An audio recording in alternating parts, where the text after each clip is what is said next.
Hello everyone, আমি রুদ্রা কি আজকে বাড়িতে ভাপা ডিম রান্না করেছি, তো সেটাই তোমাদের সঙ্গে শেয়ার করছি।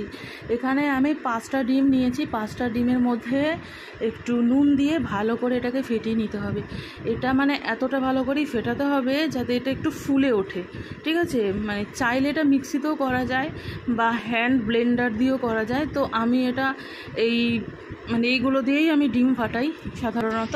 তো এটা দিয়ে আমি করে নিয়েছি। ভালো করে ফেটিয়ে নেওয়ার পর একটা টিফিন বক্সের মধ্যে সর্ষের তেল ভালো করে মাখিয়ে এবার ওই ডিমটা আমি ঢেলে দিয়েছি।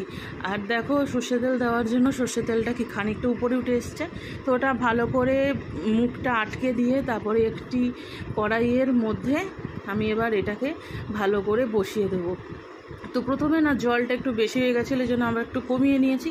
কমিয়ে নিয়ে তারপরে আমি এটাকে এবার জলের মধ্যে এটা ফুটবে প্রায় 15 মিনিটের মতন। ফোটার পর দেখো কি সুন্দর হয়েছে, একদম পুরো গোল, এবং এটা বেরিয়ে এসছে।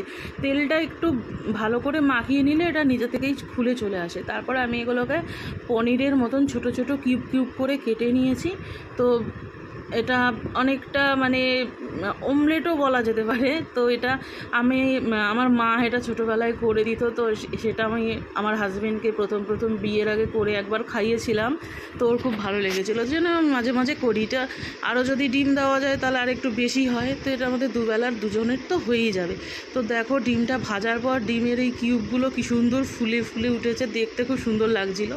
আর একটু ভালো করে ভেজে নিয়েছি। আর ডিম ভাজলে তো একটু ফেনা উঠবেই। তো ওটা ভাজার পর কড়াইতে আবার একটু তেল দিয়ে দিয়েছি, দিয়ে আলুর মধ্যে নুন আর হলুদ দিয়ে আলুটাকে আমি এবার একটু ফ্রাই করে নিচ্ছি। আর আলুটা তো আমি তোমাদেরকে আগেই বলেছিলাম যে আমার যে কোনো রান্নাতেই দেখতে পাবে কি আলু আমি খুব ভালো করেই ভাজি। তো একদম লাল লাল করে ভেজে নিয়েছি। ভেজে নেওয়ার পর এবার আলুটা তুলে নেব।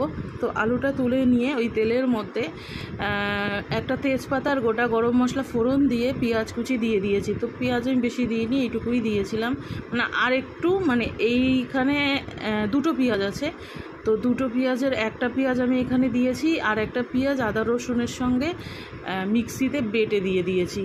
দিয়ে এবার তার মধ্যেই হলুদ, লঙ্কার গুঁড়ো, জিরের গুঁড়ো, ধনের গুঁড়ো সব কিছু দিয়ে এবার এটাকে ভালো করে কষাবো। কষাতে কষাতে দেখো মশলা থেকে কিন্তু তেল ছেড়ে গেছে। তারপর আমি খানিকটা মশলা ধোয়া জল দিয়ে দিয়েছি।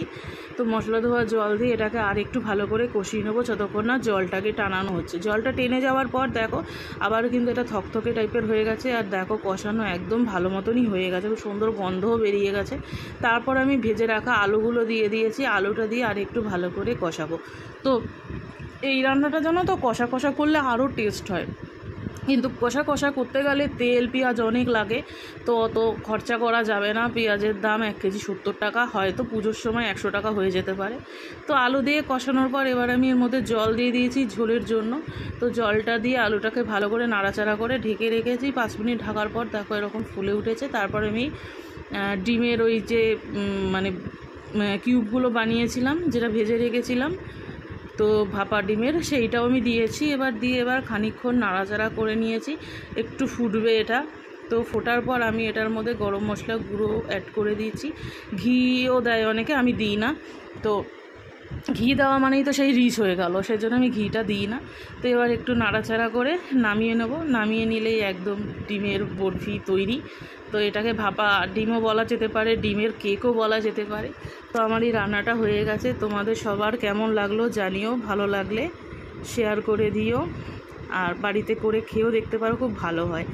ধন্যবাদ।